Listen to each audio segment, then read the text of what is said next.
Bonjour. Aujourd'hui, j'ai la chance de partager avec vous une interview magnifique que j'ai pu avoir avec Céline Bazin, qui est sage-femme holistique et qui propose des cercles de maman-bébé, des cercles de femmes à la maison de naissance La Bulle. Céline, donc, elle est maman de 2 petites filles qui ont 6 ans et bientôt 2 ans. Et elle parle justement dans cet épisode de toute cette transformation, de toutes ces difficultés qu'elle a pu rencontrer au moment de l'arrivée de ses filles. Et du coup, elle s'est vraiment spécialisée dans la matrescence, l'accompagnement des femmes qui traversent une maternité qui est chamboulante et qui veulent prendre soin d'elles. Et pour ça, elle a beaucoup d'outils à sa portée. Elle propose des massages Natala, elle fait de la communication quantique, que ce soit avec soi-même, ou avec son bébé in utero, ou avec son bébé une fois né. C'est assez impressionnant comme outil qu'elle utilise. Elle fait donc les cercles maman-bébé, les cercles de femmes, elle fait aussi des voyages au cœur de soi. Elle organise également des Mava Blessings et une retraite postnatale. Elle est également l'autrice du livre « Vivre sereinement son 4e trimestre de grossesse ». Elle se définit en fait comme une sage-femme à sa manière, qui guide les femmes à trouver ou retrouver leur plein potentiel durant les différentes étapes de transformation de leur devenir mère. Bonne écoute.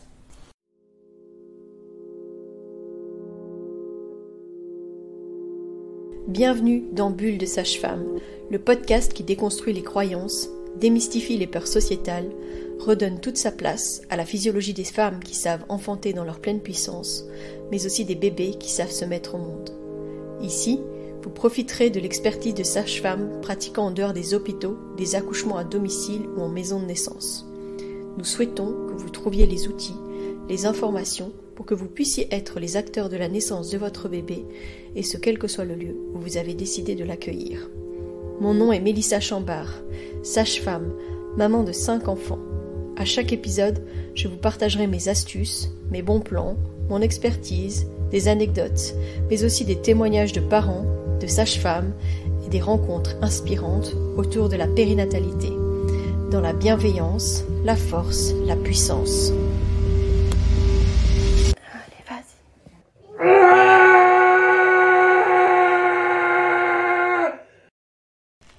Bonjour Céline. Bonjour Mélissa.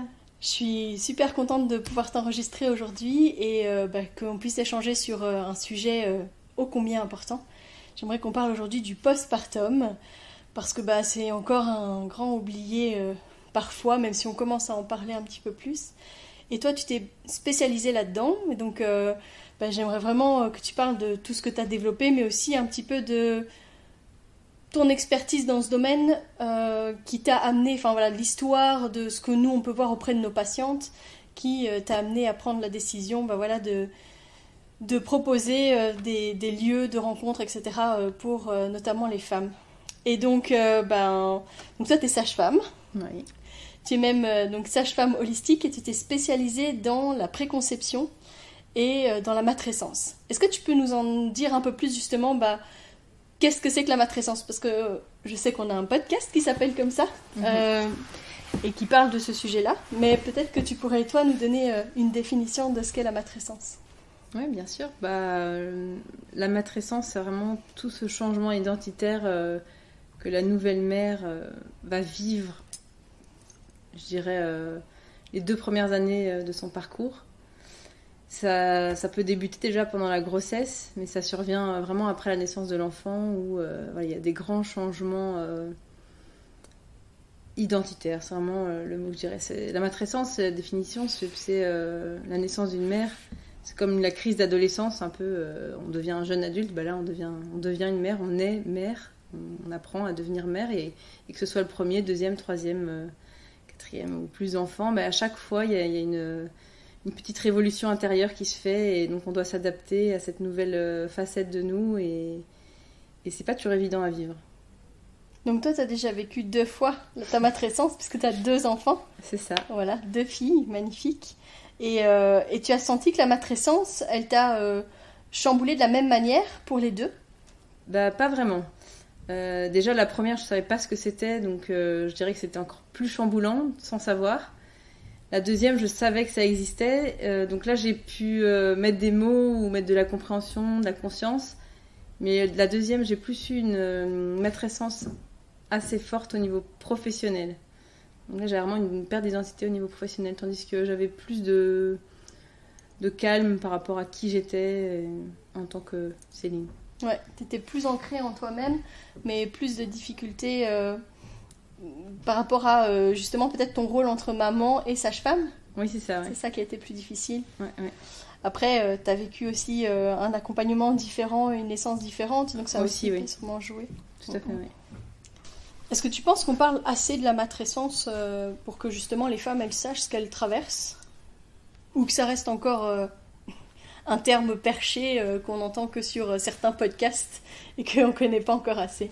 Non, je pense qu'on ne connaît pas encore assez ce qui va nous arriver en tant que mère. On a beaucoup parlé pendant le Covid notamment de tout ce qui était chamboulement physique à propos des pertes de sang, à propos du ventre un peu flasque, mais on n'a pas vraiment parlé... c'est pas encore commun de parler de cette notion de changement d'identité. Ouais, donc on a reconnu que c'était normal, que c'était pas glamour, les slips filets, les grosses protections hygiéniques, les seins gonflés, mais on n'a pas encore parlé de tout le chamboulement psychique que ça a amené, et parfois des difficultés que ça pouvait amener aux mères, mais aussi aux pères, parce qu'on parle de matrescence, mais il y a sûrement de la patrescence aussi. Aussi, ouais c'est ça. Donc, ok. Je me disais que c'était aussi... Est-ce que tout ça n'était pas aussi fortement lié au fait que les femmes, elles étaient très isolées, en fait? Que dans notre société, où on est chacun dans notre petite famille nucléaire, parfois fort éloigné de sa famille, on n'a pas du tout le soutien qu'il y avait dans les sociétés plus traditionnelles, et où les femmes, elles bénéficiaient d'un réel soutien, et donc un peu comme... je dirais une bouée qui permet de s'adapter petit à petit à sa maternité, avec des femmes qui ont potentiellement accompagné déjà la mère quand elle était petite, parce que ça peut être sa mère, sa tante, sa grand-mère, enfin voilà, ou peut-être même sa sœur, j'en sais rien, mais qui rendaient un peu plus doux ce passage de fille à mère. Ouais, c'est sûr qu'on manque de sororité, de lien, et on est dans un univers unifamilial. C'est sûr que c'est pas aidant. C'est pas aidant en matière d'aide, de logistique dans la vie quotidienne, mais aussi dans le fait de voir que c'est peut-être normal d'avoir ce changement identitaire et que c'est juste une phase dans une vie et que ça va passer. Mais du fait qu'on ne voit pas chez les autres et que c'est souvent tabou ou que la société fait que même si on a des collègues, des amis, des sœurs qui vivent ça, peut-être qu'elles le cachent parce qu'elles-mêmes, elles savent pas très bien ce qu'elles vivent et c'est peut-être désagréable. Donc ce qui est désagréable en général, si on n'a pas envie d'y travailler, hop, on passe à autre chose ou on l'enfouit. Et puis c'est vrai que c'est pas évident d'être dans cette société où on est un peu seul et livré à soi-même. Quand on vit des perturbations comme ça, c'est pas toujours évident de se référer à quelqu'un. Ouais, on n'a pas le loisir aussi de juste dire oh là là, c'est horrible, ce que je vis actuellement, ça me chamboule, ça me perturbe énormément. Et puis la plupart du temps, en fait, ce qu'on nous ramène comme soutien, c'est ça va passer, c'est normal, on est tous passés par là, mais sans prendre en considération vraiment le besoin de parler potentiellement, tout simplement, mais aussi parfois de dire en fait, moi aussi, je suis passée par là et je comprends tout à fait ce que tu traverses. Et si tu veux, je peux t'aider de telle ou telle manière. Si je peux t'aider de telle ou telle manière, je suis vraiment ouverte à pouvoir t'aider. Ou à trouver un moyen de te soutenir. Enfin, voilà. Non, la plupart du temps, c'est plutôt des injonctions à aller mieux, en fait. Des injonctions à, justement, balayer tout ce tsunami qu'on rencontre en disant « Mais c'est bon, là, ton bébé il va bien, tu vas bien... pourquoi est-ce que tu t'enfermes dans une histoire, pourquoi est-ce que tu veux pas juste fonctionner et puis avoir ce fameux comment est-ce qu'on dit déjà ce fameux tu veux dire quoi, que ça finira par passer que c'est... Non, on te parle de l'instinct maternel. Ah oui. Enfin, juste l'instinct maternel, quoi. Pourquoi est-ce que tu développes pas ton instinct maternel? C'est limite, si t'es autant chamboulé, c'est que t'as pas d'instinct. Ou c'est que c'est pas... voilà, tu te poses trop de questions. Tu te poses trop de questions, c'est maladif, etc. Alors que ça fait partie du processus, en fait. Oui, en fait, tout à fait. Oui. C'est complètement physiologique et même psychique. Enfin, c'est intrinsèque à qui on est. Et c'est ça qui est déroutant. C'est parce qu'on se pose... on pensait pas que ça allait autant nous impacter. Enfin, je dis nous, mais en tout cas, je peux parler pour moi, mais je vois beaucoup de femmes dans le cas. Et c'est vrai qu'avant, on dit... Avant, j'avais des principes, maintenant j'ai des enfants, ça va pour les principes, mais ça va aussi pour qui on est, en fait. Avant, j'étais une certaine personne, et puis maintenant, je me reconnais plus. Et donc, c'est pas aussi évident d'en parler. Je pense aussi qu'il faut avoir les bonnes personnes pour pouvoir se confier et sans se sentir jugé ou sans se dire bah t'inquiète, de toute façon ça va passer ou c'est pas grave. Bah si, sur le moment ça peut être grave, on peut se sentir très mal de plus savoir qui on est en fait. Mais dans la physiologie, est-ce que c'est pas ça aussi qui aide les femmes à potentiellement à mieux prendre en compte les besoins de leur bébé? Parce que justement, le fait que ça les traverse autant et puis qu'elles soient autant chamboulées, c'est parce que justement elles sont plus juste responsables d'elles-mêmes, mais qu'elles deviennent responsables d'un petit être. Ouais, bien sûr, mais surtout que c'est bien fait. Si on vit ça, c'est aussi parce qu'on met tous nos besoins de côté, sur le côté pour pouvoir nous occuper des besoins de notre bébé en priorité. Donc c'est magique en fait. Parce que lui, pendant les 2 premières années de sa vie, il a vraiment... Enfin, sa survie dépend de notre vie et donc de la façon dont on va s'en occuper. Et donc, nos besoins à nous sont plus prioritaires. C'est vraiment les besoins du bébé qui prédominent sur les nôtres. Mais à un moment donné, on peut se poser la question de ok, là, il a 9 mois, non, 1 an et demi. Est-ce que c'est normal de toujours ressentir ça Est-ce que c'est normal? C'est toujours cette question de se dire quelle est la norme? Oui, c'est sûr qu'il faut faire la distinction avec une dépression du postpartum qui s'installe. C'est peut-être justement hyper important de rappeler que c'est important de reconnaître les signes de la dépression du postpartum, parce que c'est pas la même chose de se sentir un peu chamboulé, enfin je dis un peu, ça peut être fort chamboulé, mais en fait d'être en questionnement, mais de se sentir quand même bien dans aligné, ce qu'on est, aligné, etc. Alors que dans une dépression du postpartum, il y aura peut-être de la tristesse qui va être persistante. On a du mal à s'attacher à son bébé, c'est à ça, se connecter. Beaucoup aussi d'irritabilité, des colères qui peuvent être fréquentes sans raison. Enfin, il y a des signes quand même qui montent beaucoup. Oui, c'est ça. De la fatigue, de la perte d'intérêt, des changements d'appétit, des problèmes de sommeil. Tout ça, ça peut quand même alerter. Oui. Après, il y a l'hypervigilance aussi des premiers jours. Puis il y a la matrescence qui peut durer effectivement plusieurs mois, voire années. Mais c'est pas censé devenir maladif en fait. C'est juste un chamboulement intérieur. C'est un gros chamboulement, mais un changement. Sans rentrer dans le côté dépressif que voilà, on peut avoir. Et donc, ce qui est compliqué, c'est de ne pas banaliser la dépression en parlant de matrescence, quoi. Il faut arriver à jongler et à trouver le bon équilibre, quoi. C'est sûr. Et puis, c'est vrai qu'une matrescence chamboulante peut amener à un état dépressif, sans forcément tomber dans un manque d'appétit et tout ça, mais l'idée, c'est de ne pas aller jusque-là et d'avoir des outils ou des pistes, ou en tout cas quelqu'un de confiance à qui se confier pour pouvoir...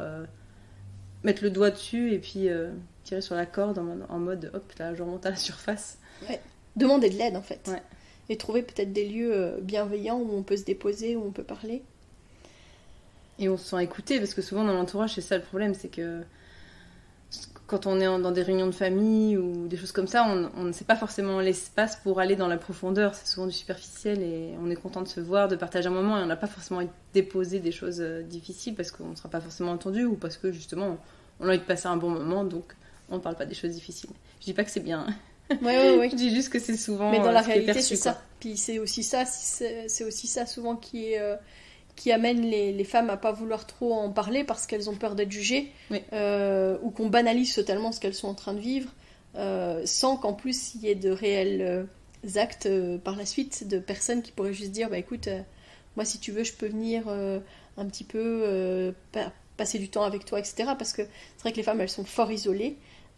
Isolée parce que souvent le compagnon ou la compagne doit retourner au travail assez rapidement, donc elle se retrouve seule avec ce bébé pendant toute la journée, qu'elle allaite la nuit, donc c'est très très intense comme demande que peuvent avoir les nouveau-nés, ce qui est tout à fait normal, mais elles n'ont pas du tout la possibilité d'avoir le soutien réel de leur compagnon ou de leur compagne.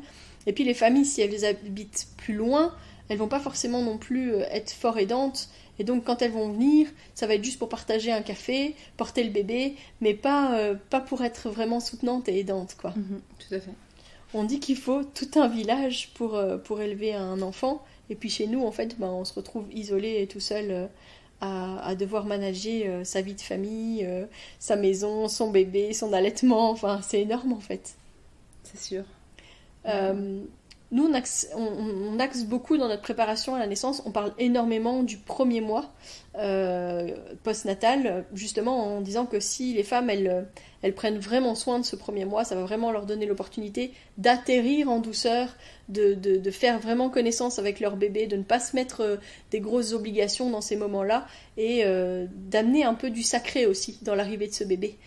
Parce que souvent, quand il vient d'arriver, donc pendant longtemps on est dans l'attente, etc. Et puis ce bébé arrive, et puis il faut partager la joie, partager tout ça. Mais du coup, c'est accueillir des invités, c'est manager des visites, etc. Enfin voilà. Et ceux qui en bénéficient le moins finalement, ce sont les bébés et les femmes, parce que eux, ils auraient bien besoin de repos, de liens, voilà, de peau à peau, de tétés à volonté, etc. Et peut-être que ça serait bien aussi qu'on reparle du mois d'or. Tout à fait, c'est un lien, je pense, assez clair avec l'atterrissage, comme tu dis, dans la maternité, dans la matrescence, de s'accorder ce mois, et en plus l'attente des 9 mois, mais puis il y a des gens qui attendent leur bébé bien plus longtemps que 9 mois, puisqu'ils ont des problèmes, comme moi, à avoir leur bébé, donc c'est vrai que pour Eléa, j'ai pas fait ça, parce que je connaissais pas de nouveau, c'était des choses que je connaissais pas. Mais pour Alma, j'ai vraiment pris le temps de créer ce mois d'or et j'ai vécu ma meilleure vie, vraiment le plus beau mois de ma vie où j'ai vraiment tout mis sur pause. Je me suis consacrée à faire de la place pour ce bébé qui arrivait enfin dans notre famille, à tisser un lien, à atterrir, c'est vraiment le bon mot, de me rendre compte finalement qu'elle était là, parce qu'après la naissance, c'est comme si j'avais pas percuté qu'elle était vraiment pleinement là. Il m'a fallu 4 jours pour vraiment comprendre qu'elle était là, et d'une manière sacrée, comme tu dis ici, c'est parce qu'on a fait le placenta lotus, donc elle était toujours attachée avec son placenta, et quand le placenta s'est détaché, j'ai vraiment pu prendre mon bébé contre moi, et ça c'était vraiment magique en fait. Là je me suis rendu compte que c'est bon, elle était plus dans son cocon à elle était avec nous maintenant, et c'était vraiment la rencontre, le fait de la prendre peau à peau, qu'il n'y ait plus ce lien entre nous. Donc quand ils sont dans notre ventre, il y a notre peau à nous, puis là il y a le cordon, le placenta entre nous deux, mais là il n'y avait plus rien qui nous retenait pour vraiment échanger dans la tendresse, dans le lien. C'était waouh, magique. Et là j'ai vraiment réalisé 4 jours après qu'elle était là, et on a vraiment eu très peu de visites, et quand on avait une obligation, parce qu'elle est née donc forcément le 15 décembre, on a été un Noël en famille, mais on avait mis un cadre, on avait dit qu'on voulait rester dormir, que je voulais avoir un espace, enfin. Et j'ai pu être respectée là-dedans, et c'était vraiment sécuritaire, et j'ai vraiment mis tout ce mois à être au ralenti en fait, vraiment dans le profit en fait, de profiter de mon bébé, profiter de notre famille qui venait de s'agrandir, profiter de me reposer parce que mon corps avait bien travaillé pendant de longues heures, et bien plus pendant des mois pour faire ce bébé. Et puis c'était vraiment un cadeau en fait que je me suis fait, et que j'ai fait, je pense, à notre famille, de tisser ce lien avec ce bébé. Et aujourd'hui, quelques mois, 21 mois et demi après, le lien qu'on a chacun de nous trois avec elle, c'est magique quand même. Je pense que ça a vraiment un impact, et de ce fait là, j'ai pu mettre mes limites, j'ai pu mettre mon cadre, j'ai pu demander de l'aide, j'ai pu dire non, j'ai pu vraiment faire ce qui me semblait juste. Qu'à partir de là, j'étais alignée. Et la matrescence que j'ai vécue après en tant que mère, nouvelle mère, était plus douce. Mais ça a été par rapport à la reprise du travail, parce que justement j'étais tellement maman que là, il m'a fallu encore, je dirais, une année, peut-être encore maintenant, je suis encore parfois pas super sûre de moi. Donc ça prouve bien que ça va vraiment jusqu'aux 2 ans de l'enfant, parce qu'il n'a pas encore 2 ans, mais je pense vraiment que ce sacré dans le mois d'or a permis que je ne vive pas ce tsunami aussi fort que la première fois. Ouais. C'est un vrai cadeau. Moi, je retiens ça quand t'as dit ça. T'as dit, je me suis fait un cadeau à moi-même, et j'ai fait un cadeau à ma famille.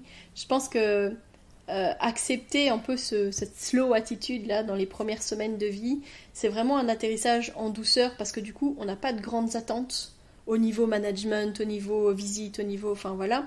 Et puis, on accepte en fait de fonctionner en douceur.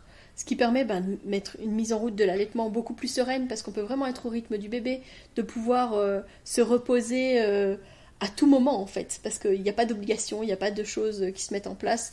Tout doit être...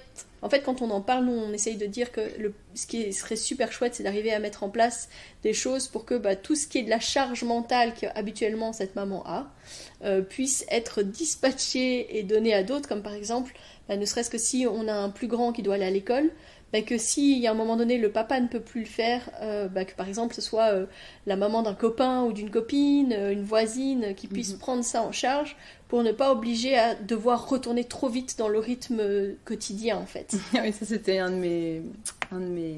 Comment on dit maintenant, c'est moi qui trouve plus mes mots. C'était une de mes conditions. Je voulais pas m'occuper des allers-retours à l'école jusqu'au 1 mois. Et en fait, on a fait ça jusqu'aux 2 mois d'Alma. Et ça, c'était génial. Donc lui, André, il a pris un mi-temps. Enfin, il a pris son congé parental en mi-temps. Donc il a amené à l'école et puis il allait la rechercher. Donc jusqu'à ces 8 ou 9 semaines, je suis pas sortie de chez moi. Et j'avais vraiment besoin, en fait, de... C'était janvier, février, enfin, j'avais pas envie d'être dehors à ce moment-là, en fait. Et de sortir avec le bébé, de l'emmitoufler, d'être à l'heure. Enfin, c'est une pression, un stress, en fait. Et j'avais pas envie de m'infliger ça ni à mon bébé, en fait. Puis ni à Léa, parce que j'aurais été stressée, j'aurais eu une mauvaise ambiance. Donc au moins, comme ça, c'était vraiment aidant pour moi de pas devoir faire ça. Donc c'est un cadeau pour moi et pour tout le monde, en fait. Ouais, c'est ça. Et c'est vrai que quand on est dans ce mois d'or, on peut mettre vraiment des petits rituels pour ajouter un peu de sacré dans ces moments-là. Peut-être des moments de connexion beaucoup plus fortes en famille. Il y a par exemple, on peut faire des cercles de gratitude chaque soir. En fait, on se met autour et puis on raconte ce pourquoi on est reconnaissant en fait, pour être dans un positivisme, j'ai envie de dire, puis remettre vraiment du lien dans ce qu'on vit et puis du lien avec ce bébé. Parce que finalement, si on est juste dans un coin et puis on ne se mélange pas, c'est pas forcément évident. Mais si chacun remet un peu de sacré et de gratitude dans ce qu'il a traversé dans la journée, dans cette période où on est en cocooning, ben justement on reconnaît la valeur que ça a, ce moment-là. C'est remettre aujourd'hui, peut-être des simples choses, hein, mais j'ai fait un gâteau pour maman et j'ai trouvé ça super. Hop, là, on est dans la gratitude d'avoir pris le temps de prendre soin finalement, parce que maman en fait elle s'occupe de mon petit frère ou de ma petite sœur, mais j'ai pu participer à un truc pour elle et j'en suis remplie de gratitude. Donc c'est plein de petites choses qu'on peut faire comme ça. On peut aussi dans les rituels, on peut préparer un bain post-natal pour la maman et puis peut-être pour le bébé si jamais on a envie de prendre ce bain avec son bébé. Donc on peut utiliser des herbes, etc. Ça peut être aussi des très bons moments. On peut faire aussi à la fin du mois d'or un rituel de fermeture, hein, c'est bien, on s'est ancré, on a partagé. Moi j'ai le sentiment avec les bébés avec qui je me suis offert ce fameux baby moon, quoi, où je suis restée au lit avec mes bébés. J'ai l'impression que c'était beaucoup plus fluide et puis qu'en fait, à la fin de ce baby moon, je les connaissais beaucoup mieux. C'était pas juste je fonctionnais parce que je devais fonctionner avec un nouveau-né, mais j'avais ce sentiment de beaucoup mieux les connaître, de mieux percevoir leurs besoins. Il y avait quelque chose comme si j'avais enlevé une barrière supplémentaire. Parce qu'on avait été en corps à corps, parce que je l'avais regardé profondément, parce que en fait je me disais pas bon allez j'ai fini l'allaiter, là je vais essayer de la poser parce que je dois ranger la manne de linge ou faire le ménage ou j'en sais rien, ou même juste m'occuper de mes plus grands. Non, mes plus grands ils venaient me voir. C'était des moments du coup hyper chouettes parce que il n'y avait pas d'attente envers moi. C'était souvent, ils venaient faire un câlin, voir le bébé, échanger, on avait un petit moment où on pouvait parler, etc. Et puis, naturellement, ils repartaient. Le moment où ils venaient m'apporter mon repas aussi, c'était toujours la fête pour eux. Ils étaient trop contents de m'amener à manger, quoi. Donc je pense que tout ça, ça a de l'importance, mais ça a de l'importance de bien le préparer pour pas que ça devienne une charge aussi pour le compagnon ou la compagne. Parce que ça, c'est hyper important aussi que eux, ils aient un mois d'or slow, en fait. Puis que eux aussi créent du lien avec leur nouveau-né. Mais de bien l'organiser, ça rend les choses possibles, quoi. Je sais pas ce que toi t'en penses, mais... Oui, c'est sûr, ça s'organise en amont, ça c'est sûr et certain, avec beaucoup de discussions et de communication, pour pas que le compagnon se sente lésé dans l'intendance, quoi. Ouais, c'est ça. Et donc peut-être qu'il y a aussi des lieux de rencontre et de soutien, et je sais que toi tu en proposes, oui. Parce que justement comme on parlait d'isolement, de fait de se sentir seul, de pas avoir non plus son compagnon ou sa compagne qui puisse rester longtemps à la maison, puis d'avoir des journées complètes avec juste son bébé et parfois d'être un peu acculé par ça. Je sais que donc en tout cas à la maison de naissance tu nous proposes plusieurs choses, dont le cercle maman-bébé. Oui. C'est quelque chose que j'entends que les femmes elles apprécient beaucoup. Est-ce que tu peux nous en dire un peu plus sur tes cercles ? Oui, bien sûr. C'est des moments que moi j'aurais beaucoup aimé avoir quand j'étais jeune maman à la bulle, et forcément qu'il n'y avait pas parce que c'est moi qui les proposais. Mais je propose vraiment aux jeunes mamans de pouvoir se déposer, c'est-à-dire mettre des mots sur ce qu'elles vivent, sur ce qu'elles traversent, sur ce qu'elles ressentent, sur leur joie, mais leurs difficultés aussi. Pas toujours parler que du bon, ou pas toujours parler que du mauvais aussi, mettre l'accent sur des petits points de gratitude, justement, comme tu disais, et de dire, de finir toujours le ton par quelque chose de positif. Et puis, ce que j'aime dans ces cercles-là, c'est qu'elles se rendent compte que l'herbe n'est pas plus verte ailleurs, et que peut-être que l'une a fait comme si, alors ça peut lui donner une idée, tiens, peut-être que moi je ferais comme ça, sans que ce soit vraiment un conseil. Elles prennent ce qui est juste pour elles. C'est ça que je trouve vraiment bon, c'est que c'est pas comme une conversation avec une amie ou une copine qui a déjà tout vu, tout vécu et qui va lui dire fais ci, fais ça, moi je te conseillerais de faire ça. Au moins elles prennent ce qu'elles veulent et elles auront eu l'impression qu'on les a profondément écoutées et qu'elles aient été entendues. Ça, dans notre société, c'est pas toujours évident d'avoir une conversation avec quelqu'un où on se sent pleinement écouté, où on peut aller au bout de son émotion. Si on a envie de pleurer, qu'on décharge en fait, qu'on se libère aussi de tout ça et qu'on se rende compte que finalement c'est peut-être normal parce que d'autres mamans ressentent ça.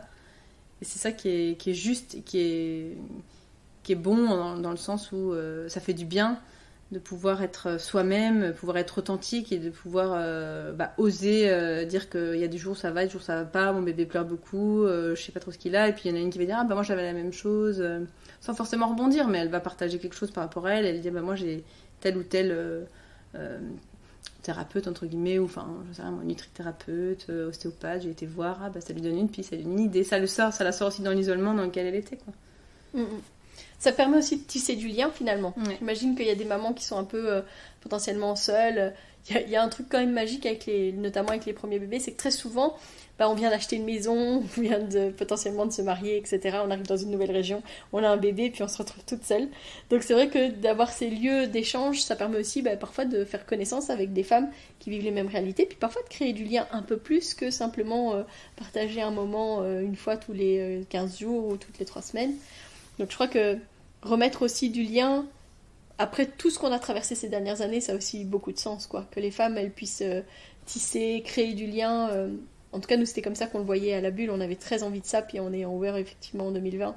C'était un peu compliqué. Et donc, on essaye de remettre ça en place pour que justement les parents se rencontrent, pour que ce ne soit plus juste un couple et puis les sages-femmes, mais que ce soit limite un groupe de parents qui se tissent en même temps et puis du coup qui peuvent créer du lien.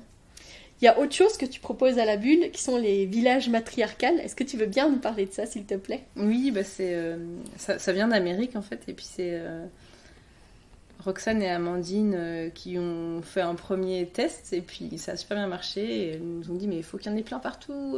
Donc, en général, on fait ça par 2 parce que c'est soror, en fait. Le fait de proposer à 2 femmes, 2 jeunes mères ou 2 mères. Enfin, c'est vraiment l'idée de se retrouver, en fait, entre femmes. Et de créer un genre de village matriarcal, donc essentiellement des femmes, que ce soit, donc, ça pourrait être même des grands-mères, des grands-mères, des mères d'enfants plus grands, ou alors des jeunes mères, des futures mamans, des femmes en désir de préconception, en fait toutes les femmes qui sont intéressées par la maternité parce que ça impacte dans leur vie d'une manière ou d'une autre, et puis de pouvoir être dans l'échange, être dans le lien, comme tu dis, être dans le partage. Ici dans le village matriarcal, il y a vraiment 3 temps. Il y a vraiment cette idée de on se dépose, on partage, l'idée de on partage un repas en auberge espagnole, et puis l'idée du soin. Donc on partage des soins, c'est-à-dire que chacune va recevoir un soin. Donc ça peut être un serrage de bassin, ça peut être un bercement de bassin ou d'épaule, de bras, enfin peu importe. Ça peut être un massage. Enfin, chacune va avoir va donner et va recevoir, en fait. C'est vraiment cet échange qui est précieux, en fait. C'est pas que dans un sens, quoi. C'est vraiment dans les deux, et c'est aussi bon de recevoir que de donner, finalement, quand on est dans l'échange véritable. Donc ça, c'est vrai que c'est vraiment des très bons moments entre femmes, et ça manque dans nos sociétés, parce que les femmes sont fortes en compétition, en comparaison, tandis que là, c'est vraiment l'idée qu'on est toutes, nous sommes une, on est toutes les mêmes, et sans être forcément les mêmes, on est toutes sur le même pied d'égalité, et on tisse nos propres vies chacune, tout en étant dans des synchronicités, des similarités, et c'est ça qui est beau. On crée finalement une communauté autour des mères, et une communauté de nouvelles mères aussi. Ouais. Bah Je oui. sais que C'est toujours, on a aussi un groupement qui existe qui s'appelle les Super Mamas du Hainaut. Mhm. Alors ça, normalement, ça existe aussi dans les autres provinces, hein, mais donc ce sont des mamans qui vont rendre visite à des jeunes mamans, qui vont lui apporter de la soupe, qui vont lui tenir compagnie, qui vont potentiellement tenir le bébé pendant qu'elle va aller prendre une douche, ce genre de choses. Donc c'est vraiment... Ils appellent ça des bichonnages. des bichonnages, ouais, Des exactement. Et c'est vraiment super, quoi. Donc c'est vraiment des communautés que vous créez, de nouvelles mères autour des mères, enfin, et ça a beaucoup de sens finalement de reparler de tout ça. Donc ça c'est vraiment super chouette. Moi, je dis toujours qu'on est la génération de transition, donc on fait pas comme nos parents ont fait, parce qu'ils ont bien fait, hein, parce qu'ils n'avaient pas les mêmes connaissances que nous à l'heure actuelle, et puis nous, bah, on a de nouvelles connaissances, donc on fait différemment, et puis nos enfants, bah, je pense qu'ils auront plus facile, parce qu'ils nous auront vu faire, et ils auront nos connaissances. Ouais, on aura un peu déblayé le chemin. C'est un peu comme euh, aller, quand on parle de la bienveillance dans la manière d'élever les enfants. Ben, je pense que pour nos parents, en fait, c'était quelque chose dont on parlait pas. C'était limite, il fallait vraiment être très strict, donner des règles, un cadre vraiment très fermé, etc. Puis je pense qu'on est dans une génération où on essaye vraiment de faire différemment. Mais c'est très dur pour nous parce que nous-mêmes, on n'a pas du tout été entendus de cette manière-là. Donc c'est un travail constant de chaque jour, en fait, de ne pas retomber dans ce qu'on a vécu. Euh, C'est sûr. donc pour ça aussi, je pense qu'on est des pivots et puis des changements pour les adultes de demain, en fait. Ça c'est... C'est sûr. voilà. Des prises de conscience qui mènent à des changements peut-être sociétaux à un moment donné, parce que ben, si on accueille plus en douceur les bébés, les enfants, les ados, les adultes, ça va changer en fait. On va être dans quelque chose de beaucoup plus bienveillant, clairement. Et donc dans les choses que tu proposes, il y a une toute grande nouveauté que tu proposes. Donc tu vas proposer la première retraite postnatale en Belgique. Ouais. Raconte-moi ça parce que ça a l'air d'être mes hôtes de chez hôtes. Raconte-moi. Eh ben, en fait, c'est avec Dania, qui est doula, herboriste et aromathérapeute, que j'ai rencontré moi-même en allant pour moi et ma famille une retraite postnatale en mai 2022. Donc Alma avait tout juste 5 mois. En se rencontrant là-bas, on a tissé un lien tellement fort toutes les deux on s'est beaucoup revus, bah, notamment au village matriarcat d'Oroxane, à des cercles en bébé d'Amandine. Enfin, en fait, on était liés à se revoir, voilà, et donc créer du lien, comme tu disais, du soutien. Et nous est venue l'idée en décembre l'année passée de se dire, bah, en fait, on va proposer ça en Belgique, c'est génial et tout, parce qu'on a quand même dû aller dans le Morvan, donc faire 500 km aller. C'était génial, hein. Mais voilà, donc pour les Français qui écoutent, c'est chez Andrea Santorea Doula, c'était magnifique, franchement, c'est aussi un de mes moments pépites de ma vie, best life. Mais ici, voilà, on sait bien qu'on a dans notre entourage beaucoup de mamans qui n'ont pas forcément les moyens de voyager si loin, ou qui n'ont pas de moyens de transport adéquats pour aller jusque-là, donc qui pourraient faire du covoiturage, des choses comme ça. Et donc on propose du coup en Belgique, donc près de Maretsu. Donc, en Belgique, rien n'est loin, hein. Donc on propose du 23 novembre au 26 novembre une retraite postnatale qui va être sur un format donc, de 3 jours. Où chaque femme va recevoir un rituel rebozo de fermeture pour clôturer sa grossesse ou ses grossesses, que les bébés soient nés vivants ou décédés ou fausse couche ou autres. Enfin, vraiment, on prend en compte toutes les grossesses de la femme. Pas pour clôturer le chapitre, mais juste pour fermer la porte si elle désire complètement ou la laisser contre le temps que ce soit juste pour elle, mais pour créer un renouveau, pour créer un temps de pause, de repos, de retour à soi, pour pouvoir s'ouvrir sur du neuf. Et ça, on a à cœur de l'offrir pour toute la famille, parce que c'est vrai que les retraites, ça fait souvent envie, mais pour aller s'offrir une retraite, bah, il faut se débrouiller pour caser les enfants et laisser le mari gérer ou sa compagne. Mais donc ça, c'est vrai que moi, c'est le truc qui m'a attirée, c'était de pouvoir le faire avec toute sa famille, y aller en famille, c'est vraiment précieux. Si maintenant la maman a envie d'y aller toute seule avec son nouveau bébé, mais voilà, il faut vraiment s'écouter, écouter ses besoins, et c'est aussi super parce que justement le village qui va être créé ce week-end-là va prendre soin du bébé pendant que la jeune mère recevra son soin à elle. Donc c'est vraiment cet effet communautaire, cet effet de village d'antan, d'esprit de partage en fait. Juste partager un repas avec des inconnus, ça peut être très bizarre, mais en même temps ça peut être waouh, mais en fait on a trop de points communs, enfin, et on était fait pour se rencontrer, pour s'entendre. Et voilà, au-delà de l'idée de retraite, de repos, c'est vraiment ce temps de pause, ce temps de soins, ce temps de partage. Ça va vraiment être trop bien, ça va être trop beau. Et il reste que 3 places. On a 7 inscrites parce qu'on ne pourra pas faire. Voilà, on a pris un gîte en fonction du nombre de chambres précis, mais surtout on voudrait offrir des soins de qualité. Donc c'est un soin qui dure 3h15, 3h30. Donc vraiment, c'est vraiment tout un rituel, tout un processus. Il faut le temps de rentrer dedans, le temps de plonger dedans, le temps d'être dedans, le temps de ressortir tout doucement. Et donc on veut vraiment offrir ce rituel. Donc il faut 7 plages horaires, entre guillemets. Donc voilà pourquoi ça dure 3 jours. Et puis donc, pour que ce soit de qualité, on a ouvert à 7 femmes. Et donc nos conjoints sont présents, nos filles seront présentes. Donc ça va vraiment faire un esprit... village, communautaire. Communautaire, oui, c'est ça. C'est un vrai temps de repos, on recharge ses batteries et puis on sort de la routine aussi.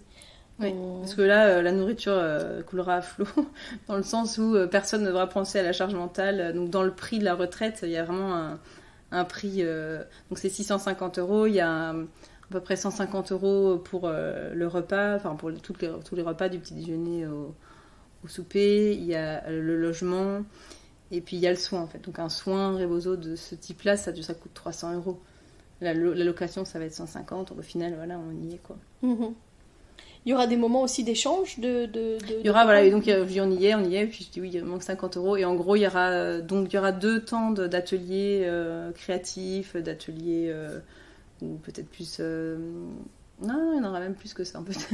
Il y en aura plus que ça. Mais je vais pas tout dire, mais il y aura vraiment des temps de rencontres, d'échanges. Et puis il y aura des temps libres. Et puis je pense que si le temps le permet, on pourra faire des balades groupées, de connexion avec la nature, tout en continuant de papoter de choses et d'autres, sans vraiment qu'il y ait de cadre au niveau de la discussion. Mais c'est vraiment un chouette endroit. En plus, je connais bien, donc ça va être top.